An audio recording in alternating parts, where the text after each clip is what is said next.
Em resumo, pessoal, no estágio 1, concreto resistindo à tração, ok? E podemos dizer aí, teoricamente, que o aço está folgado ali, porque os esforços de tração que ocorrem, o próprio concreto está suportando. A partir do momento que o momento fletor, né, o esforço de um momento fletor, supera o momento de fissuração que a peça tem, que a seção em concreto tem, o concreto ele deixa de suportar os esforços à tração.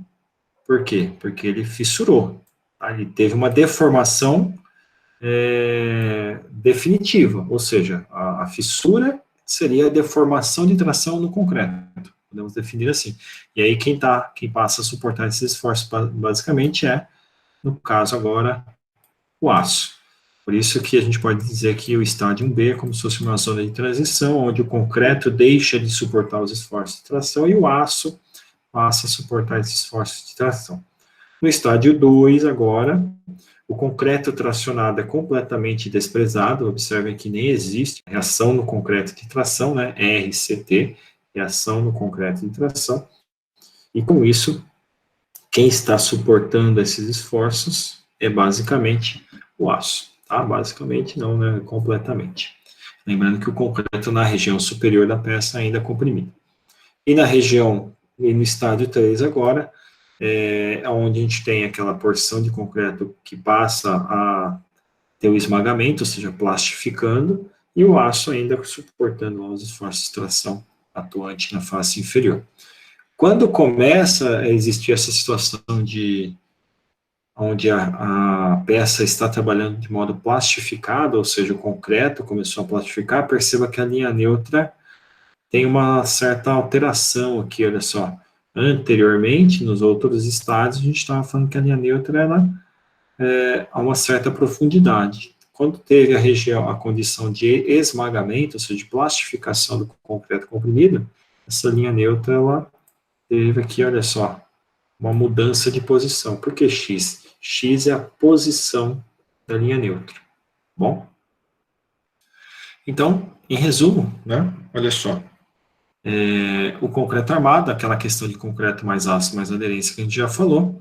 As tensões de tração, se a gente for observar aqui nessa peça, olha só, as tensões de tração aqui, ó, as fissuras não, os esforços de flexão que estão atuando aqui, olha só, eles estão no mesmo sentido do que os apresentados aqui, ó, tá? Então, os esforços que estão gerando, né, a flexão que está gerando tração na região inferior, ok?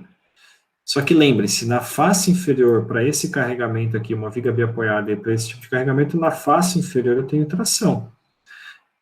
Em contrapartida, na face superior eu tenho compressão. Olha aqui o esforço de compressão lá em cima, ó, é o que está pontilhado. Tá? Está aqui apresentado como pontilhado. Bom? Então, na face inferior eu tenho tração, são as linhas cheias, as linhas contínuas, e na face superior tenho compressão aqui, que seria a linha inicialmente pontilhada, e eu estou passando aqui com a linha azul agora. Ok? Então, em cima compressão, e embaixo, como a gente disse, tração, aqui na sequência. Na linha neutra, lembrando que a linha neutra, então, aqui a gente está falando de região onde não há nem tração nem compressão. Ok? Reação no aço, né, está tracionando, ela está saindo da peça, e a reação no concreto, no caso ali, né, convencionando aqui, entrando na peça, ou seja, compressão, ok? Só para exemplificar. O aço existe na peça para tração e o concreto existe na peça basicamente para compressão. Eu resumo lá do estágio 1, 2 e 3. Então, no estágio 1, concreto tracionado, esse concreto tracionado não ocorre fissuras, tá? Percebam que não existem fissuras aqui. Estágio 2, onde a peça trabalha fissurada, olha só as fissuras atuando. E o estágio 3, conforme a gente observou antes, a peça continua fissurada, né? Porque a deformação de tração no concreto, que é a fissura, é permanente. E o concreto aqui comprimido, aquela situação que a gente falou de situação de ruptura frágil, né? Então, a peça rompe de uma vez, aquele esmagamento, aquele enrugamento, na verdade, ele até é imperceptível. Na hora que ele começa a acontecer, já está ocorrendo a peça sendo rompida, digamos assim. Ok? E aí aquela questão que a gente já falou outras vezes, olha só, 0,35% entrando aqui. Então, qual que é a deformação última do concreto de compressão? É esse 0,35% que a gente já falou em outras aulas, ou 3,5 por mil aí que a gente pode encontrar em algumas apostilas, em alguns livros, né? Então, essa condição, que é a deformação no concreto última. Se é última, é a que se dá aqui, ó, nesse estágio 3, na ruptura, no instante ali da ruptura. Se a peça entrou em ruptura, se o concreto entrou em ruptura, é porque a gente chegou o quê?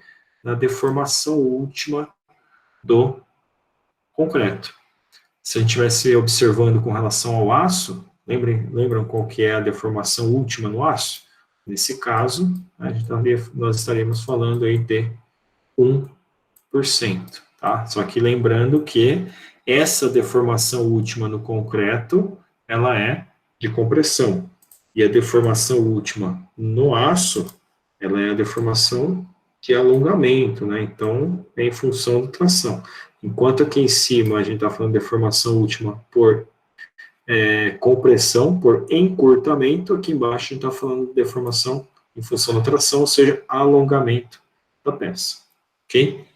E com isso a gente entra em domínios de deformações, para explicar exatamente aquilo que a gente estava comentando há pouco.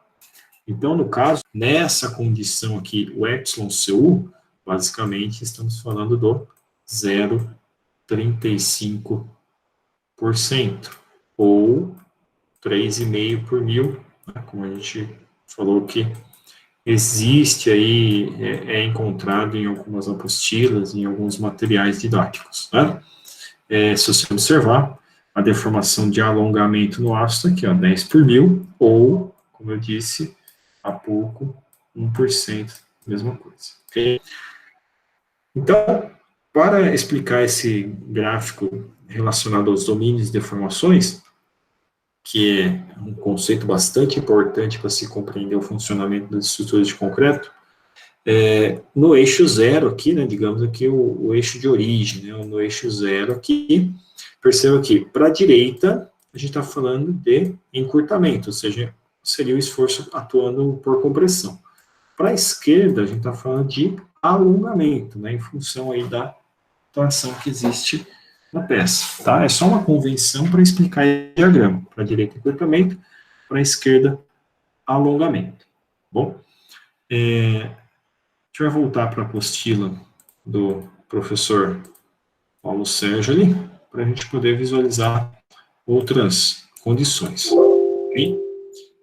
Então, olha só, toda essa condição que nós abordamos há pouco aqui com relação a estádios, elas estão descritas aqui na apostila do professor Paulo Sérgio, tá? Depois vocês deem uma olhada com mais calma, né, e observem todas aquelas condições que citamos. Olha só, estado limite último, que é onde nós fazemos o dimensionamento dos elementos estruturais, ó, relacionado ao estádio 3, questão do momento de fissuração, tá? E assim por diante.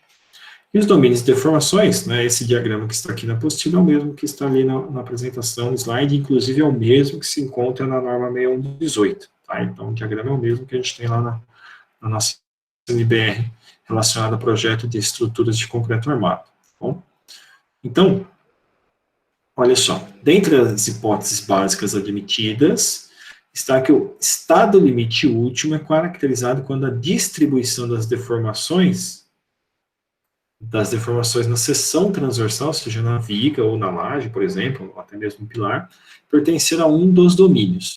Então, tudo que eu tiver acontecendo dessa linha aqui, desse eixo principal, digamos assim, para a esquerda, eu estou falando de peças tracionadas. Então, olha só o que a gente está falando de reta A. Reta A é a peça que atua, olha só, tanto na face inferior como na face superior, tracionada.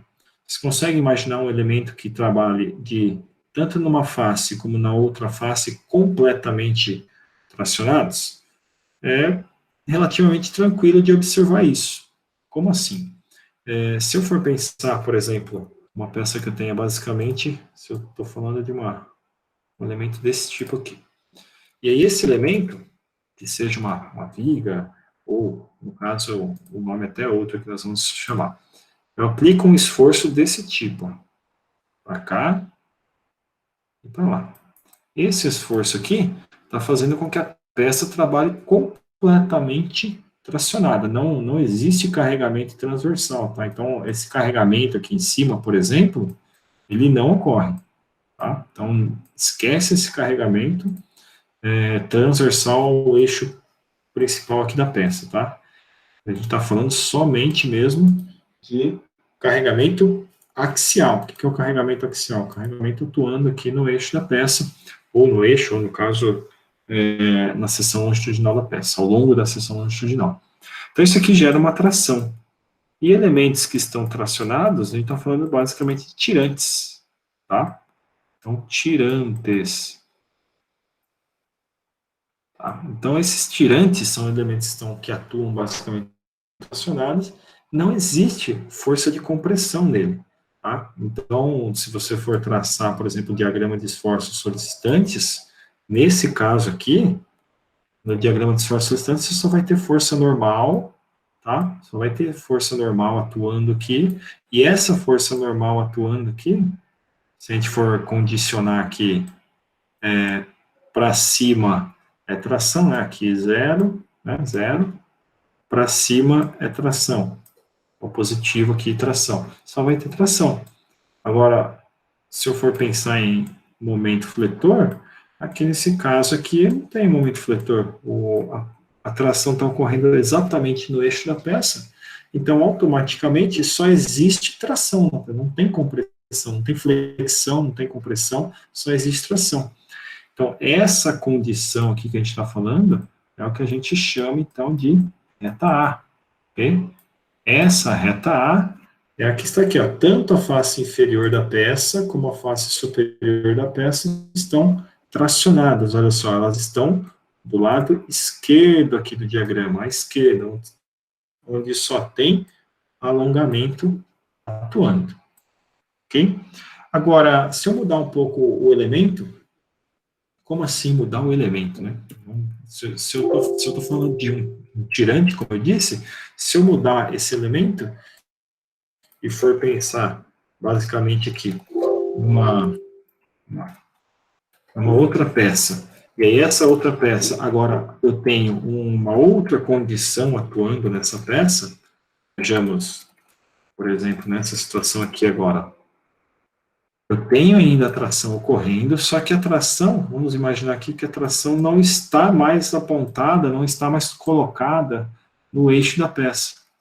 Vocês concordam que essa região aqui de baixo, ela vai estar mais tracionada, ou seja, vai ter mais tração do que essa região de cima, que vai ter menos tração, ou seja, um Tzinho um pouquinho menor ali?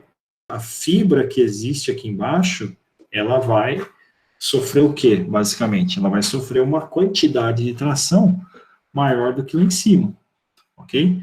Então, se eu for pensar agora no diagrama aqui, pensar na seção agora, ela não é mais uniforme igual era antes. Anteriormente ela era uniforme porque a carga estava aplicada exatamente aqui no eixo. O que vai acontecer nessa condição agora? Vai acontecer que eu tenho tração em cima, só que embaixo eu tenho mais tração ainda, né? Um linear aqui, ó. Então, embaixo eu tenho uma tração maior do que em cima. Por quê? Porque a força aplicada, exercida, está mais próxima da face inferior. Bom, então, com essa condição, por exemplo, eu tenho, então, uma situação diferente. Tá? Não é mais o que a gente chama de, olha só, onde eu tenho tração uniforme, que é o caso da reta A. Eu começo a ter, olha só, uma situação diferente, uma região que vai estar mais alongada do que a outra região. Tá? Claro que se a gente for seguir aqui o diagrama que a gente está falando, nesse caso, esse diagrama aqui, ele seria ao contrário, né? Na verdade, aqui, então, essa situação aqui, ela se daria o inverso do que eu desenhei, na verdade, né? Eu teria essa peça, a seção aqui, né? E aqui, no caso, a linha, o zero, igual eu falei, tem tração, só que embaixo tem mais tração ainda, né? Então, seria o inverso, porque a gente está falando que para a esquerda é tração, né? Então, e aqui, no caso, uma tração, só que uma tração pequenininha, tá? Seria essa condição aqui, né? A de baixo, a de cima aqui, agora a gente pode ignorar, né? Não existe a figura de cima, digamos, ok? Então, muita tração embaixo e na face superior, pouco de tração, ou até mesmo x igual a zero, ou talvez até nem tração, talvez, né? Ou zero, ou pouco tracionado, bom? Seria o caso aqui, né? Ou zero, ou pouco tracionado. Zero aqui, ou pouco tracionado aqui, como é esse caso aqui. Agora, se a gente mudar essa condição, for para uma outra situação, vejamos essa situação agora, onde eu tenho um carregamento aplicado, tá? Jamais agora se aproximando de uma situação de flexão, né? Ou seja, em função de um determinado carregamento vertical agora.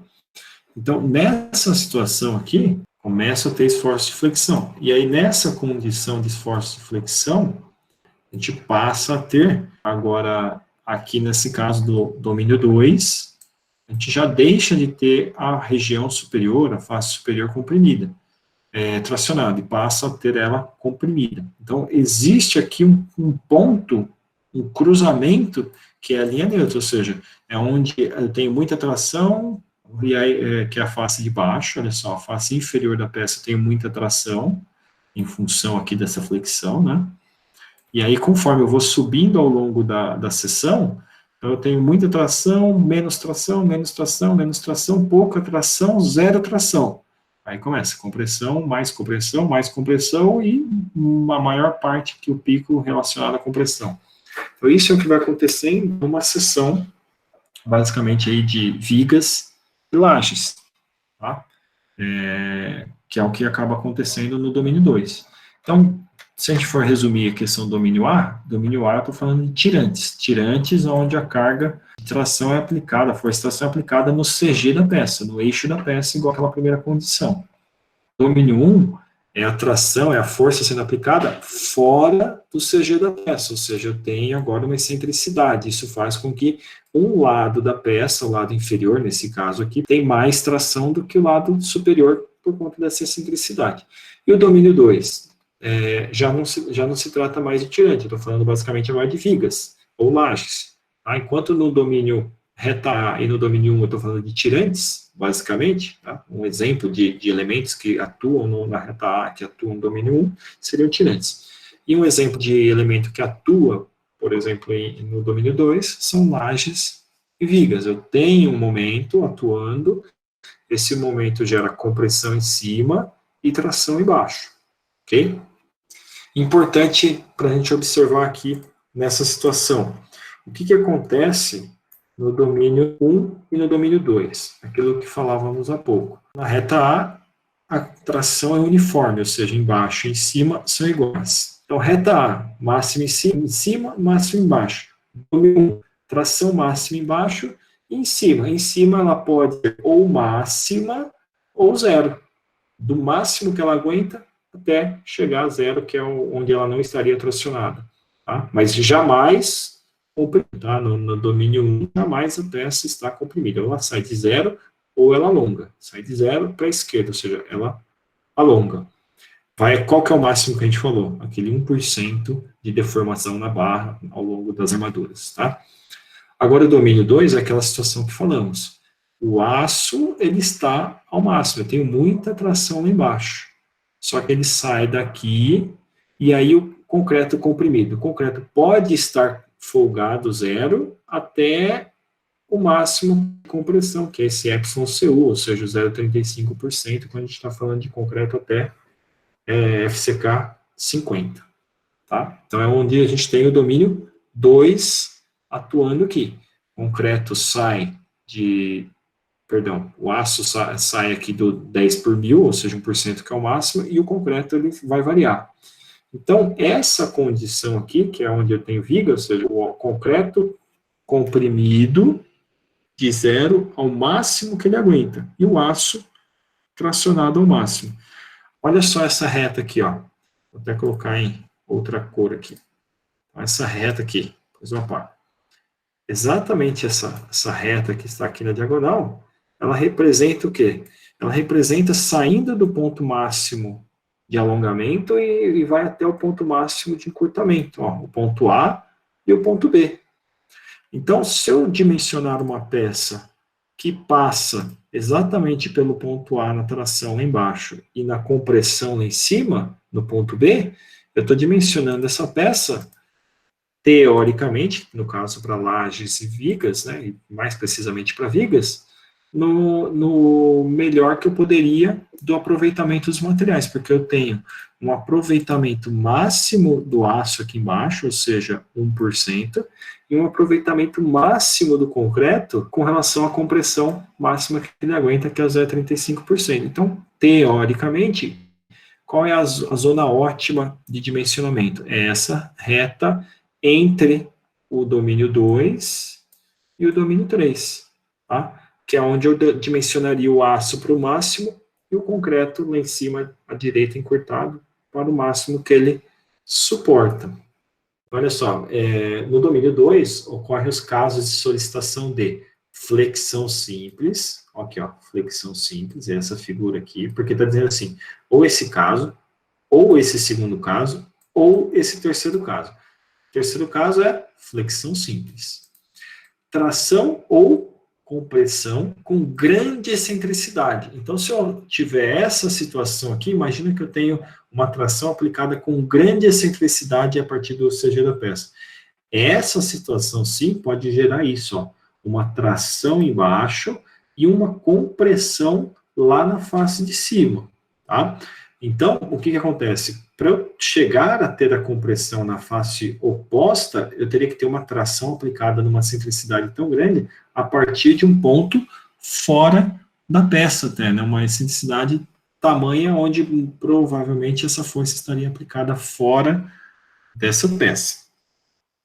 Domínio 2, como dito agora, esse domínio 2 ele atua com o aço atuando no seu limite máximo, como estamos dizendo aqui, ó, 10 por mil ou 1%, e no caso do concreto, já com relação à borda mais comprimida, ela não está efetivamente no máximo, ela está variando de 0 até o máximo, isso para o domínio 2. Agora, e no domínio 3? O domínio 3, ele sim se caracteriza por duas situações, que é aquela condição que falávamos há pouco. Ou seja, eu tenho um determinado ponto, no caso do domínio 3, que a deformação no aço é máxima e a deformação no concreto também é máxima. A diferença é que no caso do aço a deformação máxima é de alongamento e no caso do concreto a deformação máxima é de encurtamento. Bom, essa deformação no concreto de encurtamento é aquele 3,5 por mil, pensando em concreto até FCK 50. E no aço para construção civil, para concreto armado, né? Construção civil não, né? Para concreto armado, o máximo dele é o 10 por mil, que a gente já falou. Ok? Então, essa situação de domínio 3, ela pode acontecer ou por conta de flexão simples ainda, ou por conta de uma tração ou compressão não uniforme, ou seja, com excentricidade, e onde muito provavelmente essa excentricidade, essa força ou essa tração, ou essa compressão ocorre, pode ser até mesmo fora da peça em função de uma excentricidade tão grande, que faça com que eu tenha aí tração de um lado e compressão do outro. Mas claro que o caso mais geral que a gente encontra é o caso relacionado a momento fletor, né? O caso mais usual, principalmente pensando em vigas e lajes para concreto armado. Bom? E, no caso, pensando agora com relação ao domínio 4, eu tenho, no caso do domínio 4, a condição do Aço, ele não está mais atuando ao máximo, que o domínio 4 agora é essa região, esse triângulo aqui, digamos, ok? Então, essa situação, essa região agora do domínio 4, eu tenho trabalhando aqui, né, olha só, essa região aqui, ó, toda essa região aqui. Então, esse domínio 4 aqui, percebam o concreto lá em cima. O concreto no ponto B, ele está encurtado ao máximo que o material poderia aguentar de deformação de encurtamento. Agora, com relação ao aço, a hora que a gente olha aqui embaixo, se você observar, o que acontece com o aço do domínio 4? Ele não está no ponto máximo de alongamento que o aço aguentaria, que seria o 1%. Olha só onde está o aço aqui, ó. Ele está variando entre 0 e o ponto de escoamento.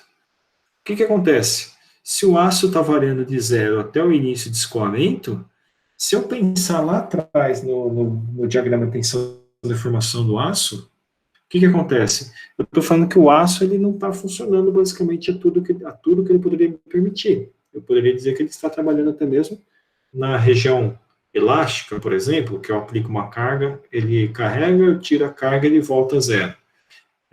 Onde eu tenho o escoamento aqui ocorrendo? A partir desse momento, εyd, tá? Nós até calculamos, na última aula, se vocês se lembrarem, para CA50, quanto vale esse εyd? É aquele 2,07 por mil, ou 0,207%, né? Então, lembrando que isso aqui é para aço CA50, isso aqui é o YD, a deformação de escoamento do aço, no caso CA50, seria aquele ponto. Se eu estou usando uma viga, uma laje de concreto armado, por exemplo, onde eu estou trabalhando sem o aço estar alongado a partir do seu escoamento, porém o concreto estando encurtado ao máximo, ocorre uma situação, uma possibilidade de situação de ruptura, que é uma situação perigosa. Por quê? Porque nesse caso estou falando agora de uma ruptura frágil. Por que eu estou falando de uma ruptura frágil? Porque o material, olha só, o aço aqui ele não está escoando. Se o material não está escoando, a peça, no caso, vamos pensar numa viga de concreto armado, ela não dá aviso. Aonde ocorreria a ruptura nesse caso? Ocorreria a ruptura nesse ponto aqui, ou seja, o concreto comprimido ao máximo. E a gente já falou que o concreto comprimido ao máximo, no caso de ruptura, é uma ruptura frágil.